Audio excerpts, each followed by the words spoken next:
Well, here we are. Good afternoon. It's just afternoon in February. There's snow outside both of our houses. And today we are very fortunate to have Molly Muse with us. Now, I have a story to tell about Molly Muse. Look at her. You see how pretty she is? She auditioned for a role in our movie, The Mythos Murders, and she got everything great except Sandra, who was the director and casting director, looked at me and said, God, she'd be really good, but she's too pretty. She's too pretty. And so Sandra sent a email to Molly saying, "Can you look less pretty? How did you do it? What did you do? What did you? How I did could you?" I could tell that's what she was looking for. So I just obviously no makeup and I try and do we do crazy eyes a lot in my house. So I gave the camera some crazy eyes and put myself in some bad lighting and Yeah, it worked. It worked. Well, you'll see the pictures of her later, but I just wanted to share that aside because when you see the Jan Fitzgerald character, you're going to go, that can't be the same person, But oh well, here we go. So please introduce yourself. I'm sorry about beginning with an aside, but oh, please that's tell us great. about you and where you grew up and a little bit about how you got into acting and all that good stuff. Sure. And if you're watching this, thank you so much. Hello, everybody. I s- so I'm a filmmaker, actor. I started when I was a young child. I got interested in acting. I'll tell a little quick story of how I got into it. Was just at an elementary school play. I was in the audience and watching the play on stage. I didn't really understand what a play was or what was going on, what I was watching. And in the play, one of the characters spills a tray of oranges and they go spilling all over the stage and falling off. And I thought it was real and I felt really bad for the woman who had dropped the oranges. So I ran out of my seat and got up on stage and started picking up the oranges to give back to her. And the whole audience was like, oh, and applauded. And I had a like real life-changing moment understanding, oh, this was planned. She was supposed to drop the oranges, but I believed it. And wow, it feels good to be in front of all these people and getting all of this applause. So I think that that got me excited about theater early. And then I studied theater all through school, high school, college. I have a degree in theater. When I graduated, I acted in my first film, and then that the afterlife of that film, the film festival experience, got introduced me to filmmakers, and then I started making my own films after that. So now I'm acting, producing, writing, directing, um, my own work mostly. So are there any particular creative endeavors right now that you're really excited about? Oh yeah.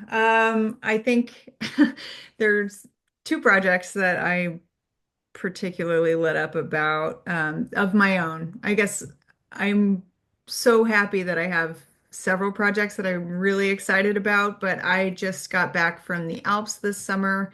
We shot a documentary series about traditional cheese making. We were in Austria, Germany, Switzerland. We have incredible footage, and we're putting together a TV show, and I'm just thrilled with what we came back with and what we're putting together. I have really high hopes for that series, so that's great. I also have a TV pilot that I wrote with a writing group, and it's about birthday clowns in New York City. It's a story that I've been hoping to write for a long time, and I was lucky enough to meet up with people who could help me make it What into was a it about in New York City?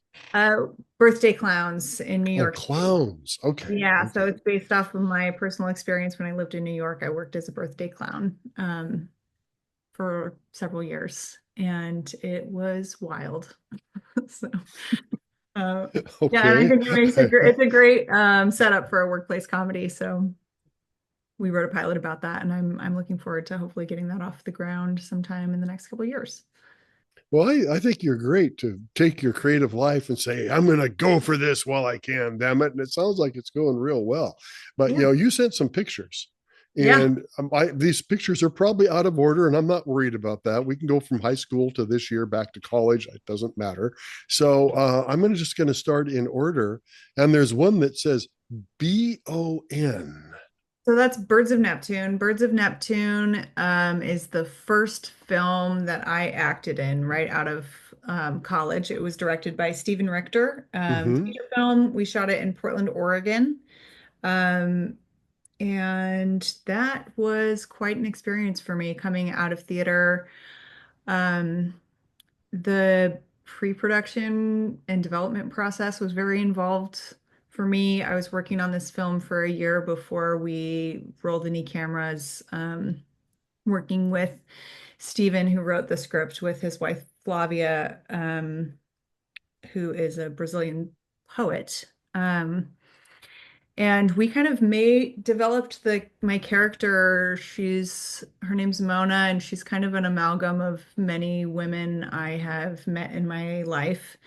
And it was a very involved process where he would send me out and basically told him my whole life story, and he would pick interesting parts and be like, all right, I want you to write me a monologue from the perspective of your older sister in this situation. And I would come back and perform that, and we would like take bits and pieces, and we kind of put this character together over the course of a year. And yeah, some of the scenarios are pulled from my personal family history. And so, anyway, that's a very deeply personal role for me.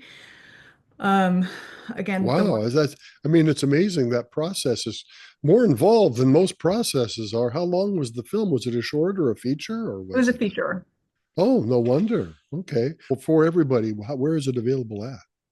I think it's on Prime. I think it's also on possibly Tubi. If you just search Birds of Neptune, it'll come up with commercials, Okay. unfortunately, but Okay. it's Good. the Good. round. Well, That film went to Slam Dance, and when I was at Slam Dance, that's when I met other film directors and got inspired to do my first film. hmm. So it kind of this is the jumping off place for that. And I had never been on set before, and I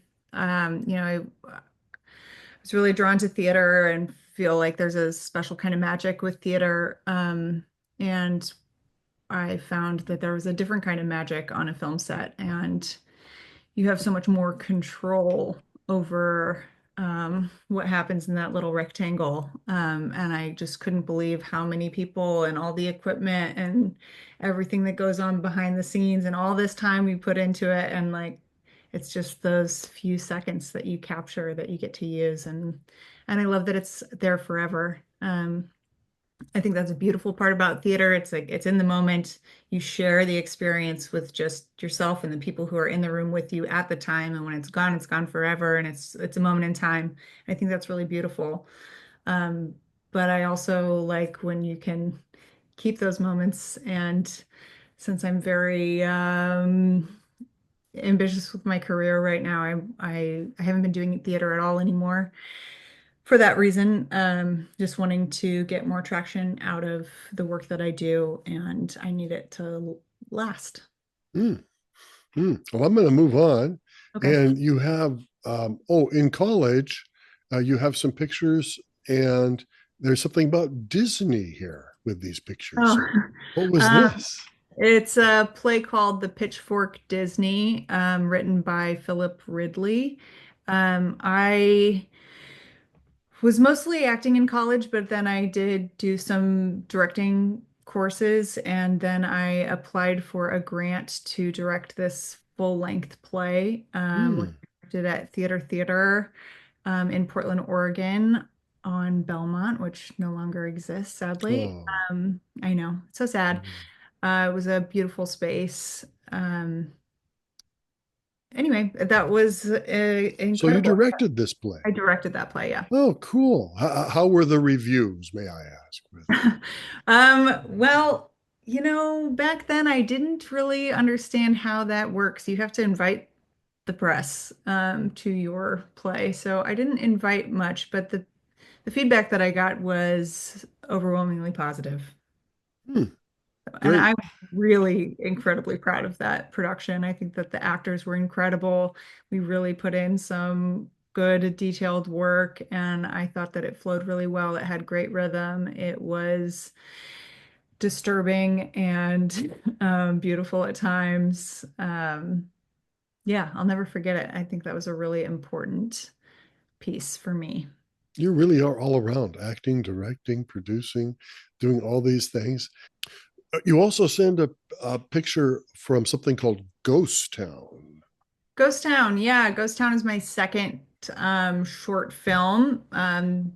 I acted in that film and directed it and produced it alongside Britt Harris, who's we got to talk about Britt Harris because she's been my creative partner for years and years. She played my sister in Birds of Neptune, and we've been working together ever since. And there are a few people in my career who really have been with me um, the whole time. And Britt Harris is kind of she's my rock. We started a production company together called Paper Palace Productions, and this was our second narrative short. So we made Jump the Fence first, and then Wrap Me in a Sheet, and then Ghost Town. This one was a comedic short that we shot in an actual ghost town.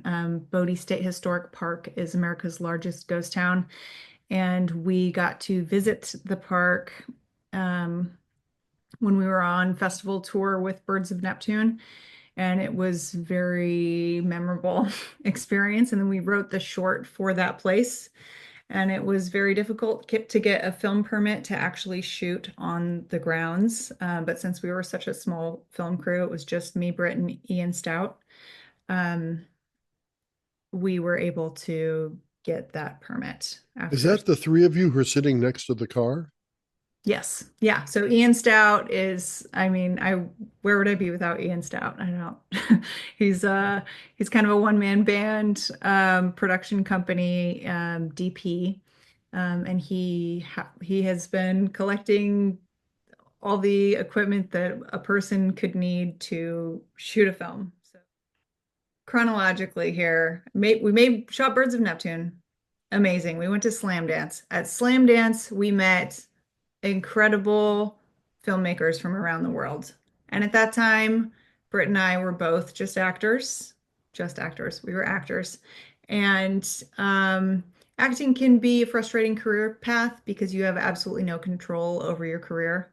You can do and should do all of the work that you can to be trained to show up, but ultimately, it's someone else's decision as to whether or not you get cast in a film if you're right for something. And a lot of times it's totally arbitrary or things that you have no control over, the way that you look, what the director or casting director had in their mind before they even had anyone walk in the room.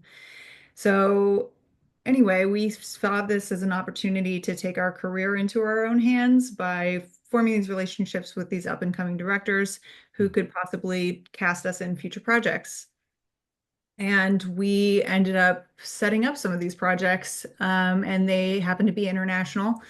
And we had the idea, hey, what if we did all of these projects all over the world? Amazing. And we made a documentary about it. We could show how all of these different directors make films, what's the same, what's different all around the world. So that was the idea for the project. It's called Jump the Fence. Hmm. Um, and we were going to shoot initially 12 films in 12 countries in 12 months, and it was insane.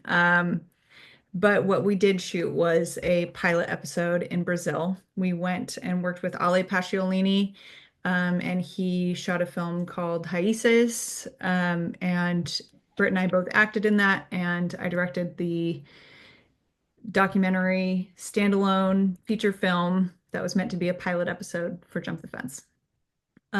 Jump the Fence, nothing happened with it for a while, and then we won an award, and then we sold it to the Ovation channel. So suddenly it's like on TV. Amazing. And when that happened, Britt and I got together and decided, hey, people like what we're making. Let's make more stuff.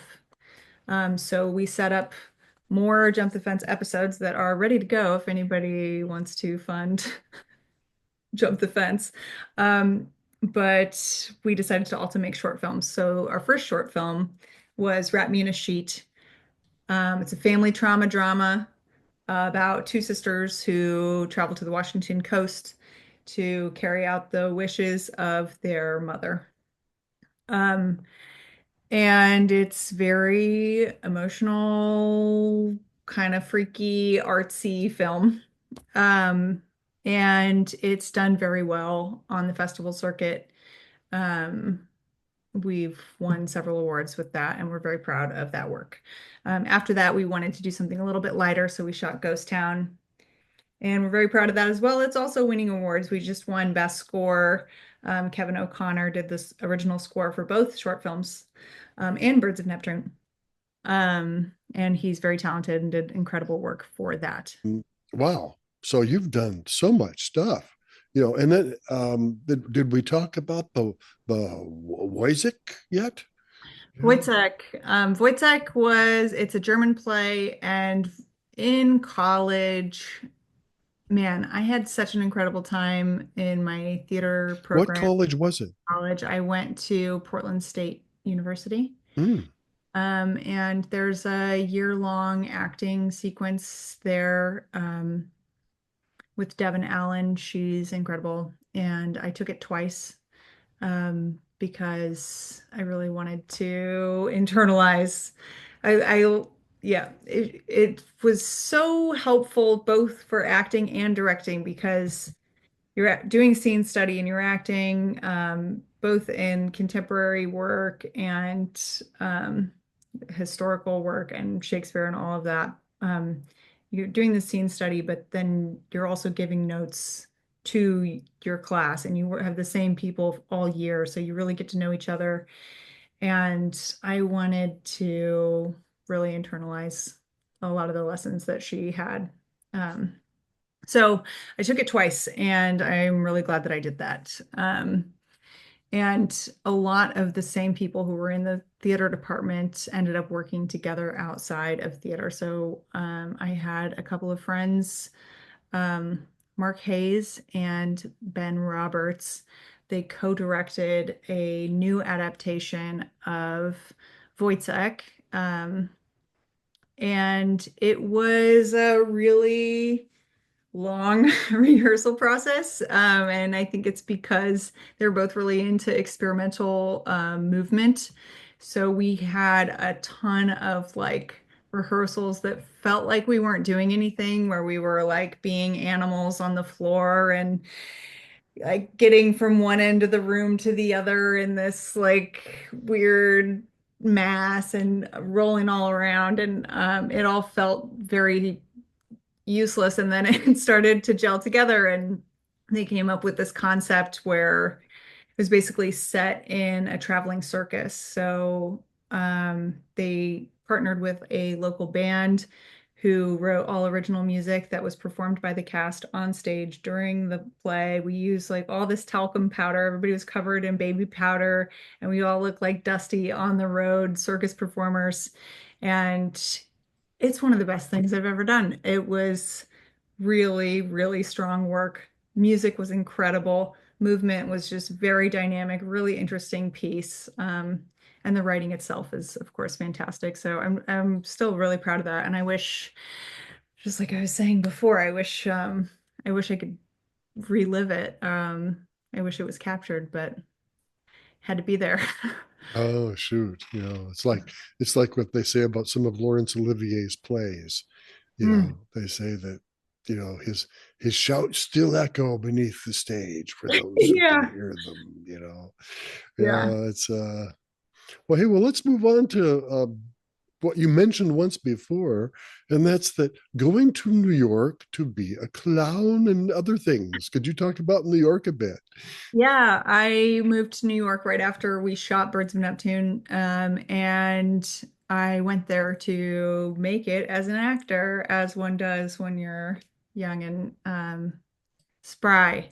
And I did some acting in New York. I think the pictures you have was just like me in a bar doing like some bar Shakespeare, Lady Macbeth. I did original work at the New Yorican Poets Cafe. Ishmael Reed wrote a play called The Final Version, and I got to originate the role of Mabel at that um, Hmm. in that play. And I did some other things here and there, but mostly I was having a good time. I was bartending and really just living it up. And I ended up working as a birthday clown at kids' parties, which was just wild experience. And that's, that's what inspired me to create the clown show series about birthday clowns in New York City. It's loosely based on some of my experiences. Very rich memories there to pull from. So I'd like to watch it, good. Yeah. know. Yeah. Well, Um, I'm looking at all that you've done and I'm going, wow, you've done theater, you've done uh, acting all over the place. In Brazil, you've done acting. You've been in Europe doing documentary footage and making programs, and you've been in New York going wild, doing various things, doing Shakespeare and cafes and bars and doing clowns and acting and all this. It's a quite a quite a lot. It's interesting to say the least. Wow. you know I'm impressed. But you know what, like I said before, I met you through Mythos Murders, and you auditioned for the role of Jan Fitzgerald. yeah. And like I said, you were too pretty.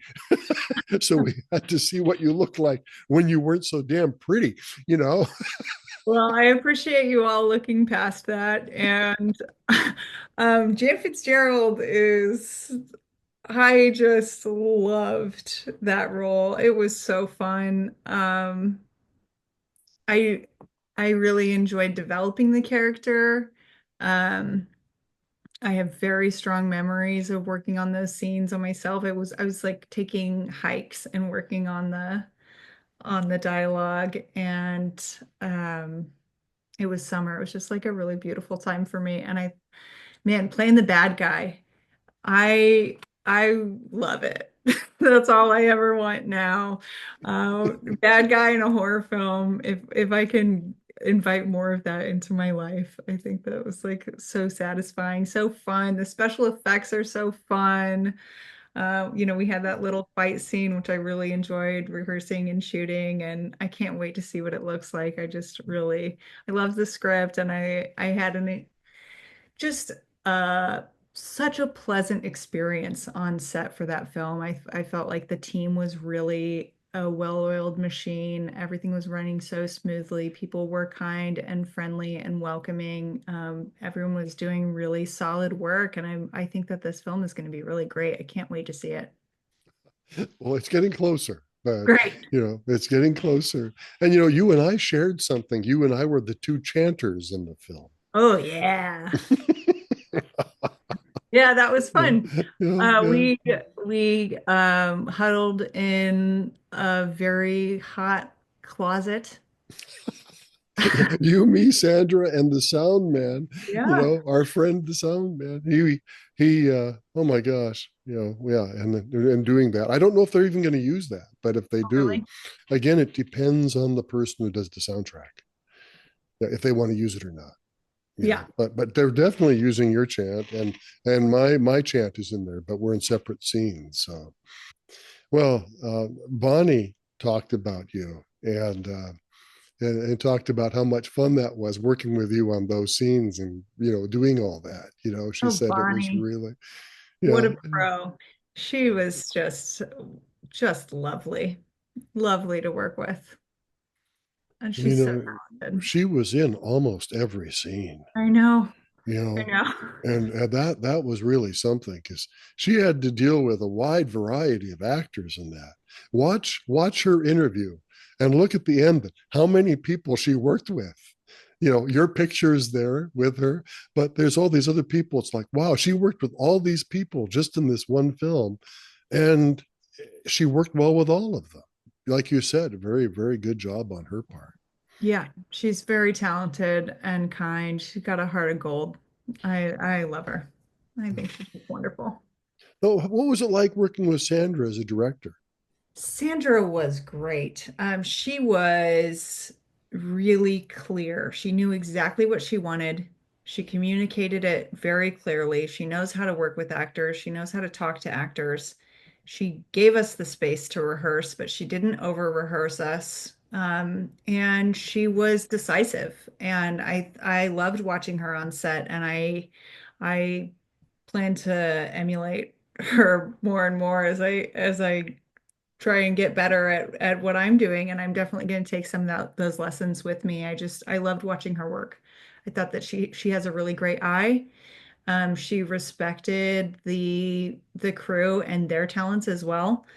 She was listening and taking in information. A lot of people have trouble with that. A lot of people have egos that can really destroy a set. They don't want to hear other people's opinions. They don't want to invite expertise from their team. But she was very inviting, and she knew what she wanted. She knew when she could see it. She was clear, she was decisive, and very strong. She's great. Mm. Well, one thing I've learned by working with her and with the DP, Ryan Purcell, is that if you've got a DP the crew respects and the DP and the director respect each other, that's everything. Mm-hmm.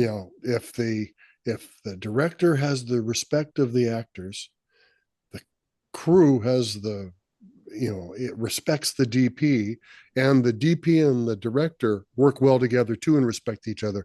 That transforms everything. That takes care of almost everything on set Yeah. because everybody is there with a common purpose then. Yes. Yes, that's very well said. Yeah, I like that. What did you think of the location? I realized after watching you in your ghost town pictures and some of your outdoor shots that this was probably nothing for you being out at night with bright lights in the woods with monsters attacking and getting into a tent and doing all this was probably and knocking people on the head and chanting and leaving them to their doom. This was probably easy for you, right? It was very enriching, you know. I'd never done anything that's like Mythos Murders. It was all new stuff for me. I mean, the art direction, the setup, particularly in the forest scene outside, I, I loved it. I probably could have stayed out there for a few more hours just running that scene personally. Uh, Yeah, it was awesome. It was so cool.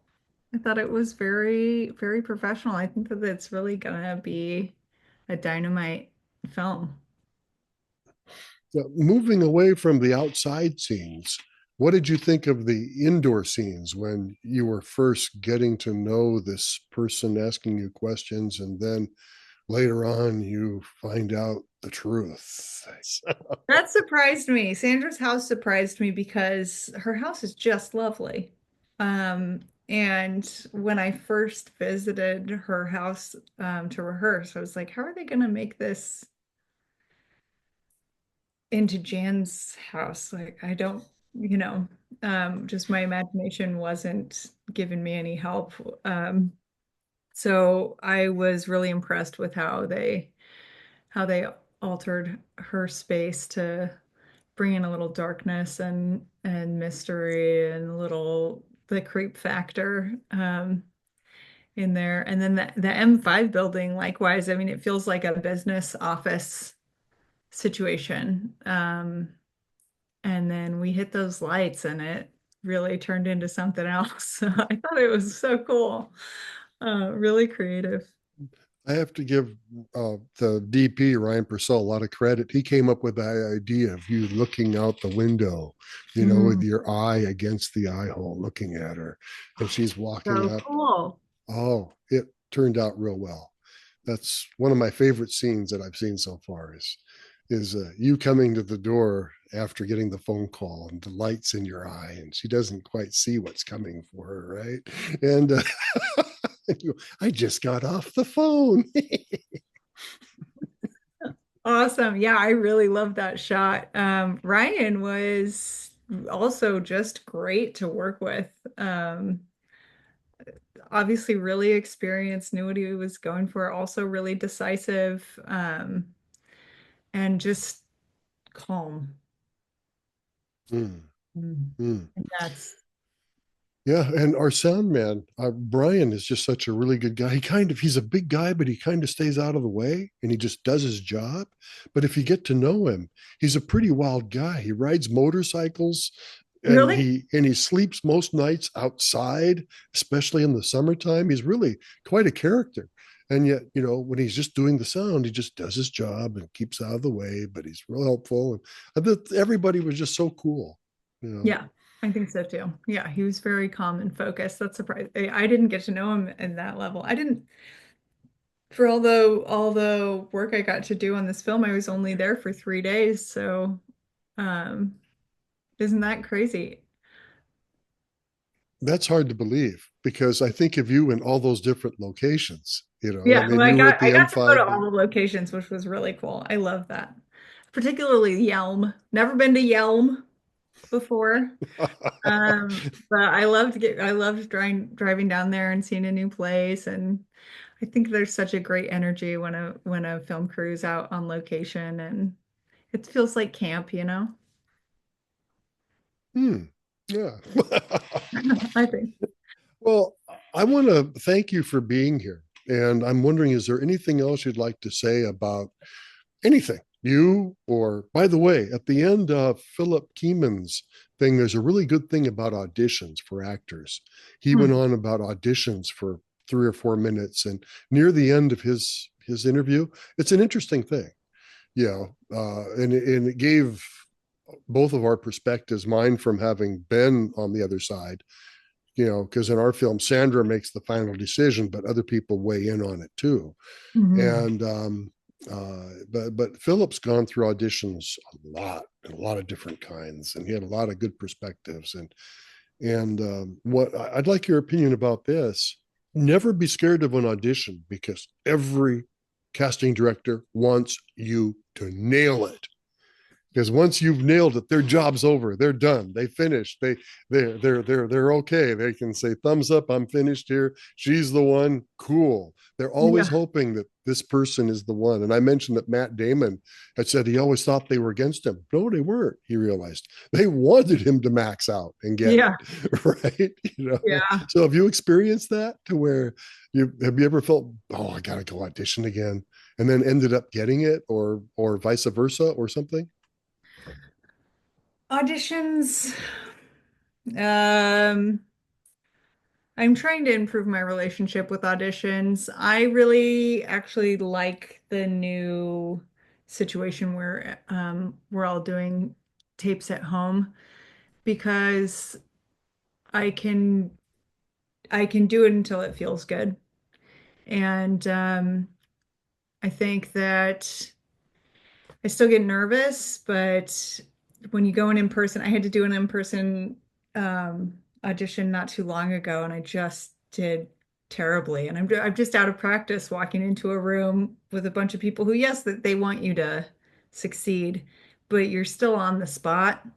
And sometimes, even with all the training and all of the rehearsing, things can get a little off kilter or just feel slightly off. You don't want that. And so being able to control a little bit more what I'm presenting, how I'm packaging myself, and what I choose to share, I think that that is better. And I'm really trying to embrace auditioning as an opportunity to work, as an opportunity to act and do the thing that I love, and treat it as um, a little play that I get to do with myself.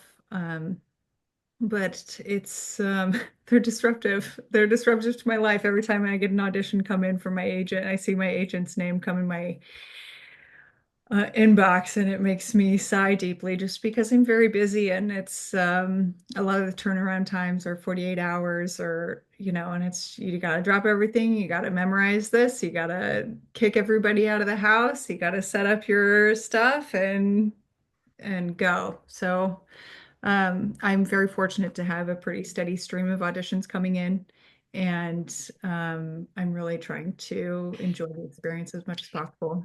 But hey, well, thank you. So, oh wait, one last question. What are your goals from now on? What is your next couple? Are you going to be well, obviously you're going to make your series. Your cheese series is going to come out hopefully. Mhm. And do you have any big roles coming up that you know about already? Not that I know about. I've got some auditions out that I'm waiting to hear back on. I now have kind of a lot of friends who are filmmakers, who are welcome to call me if Well, they want me to audition. I'm auditioning all the time. We'll see. But really, the cheese show, trying to get that on network somewhere, get that sold and out to the public. Want to get clown show happening. Yes, they both end with show. Deal with it. It's fine. And I am working on a couple of feature films. I'm with another writing group. I'm writing a horror film with some very talented women, and I am writing a solo feature. Yeah, so we'll see. We'll see oh, what happens. interesting. Well, I speaking from my viewpoint, and I want all the producers and directors and casting directors out there that, as the guy who was the EP and the screenwriter and everything for Mythos Mergers, I would love to have you in another one of my films. Well, hey, well, thank you so much for today. Mark, You thank you know, so so so thanks, and I'm going to stop recording now. So much.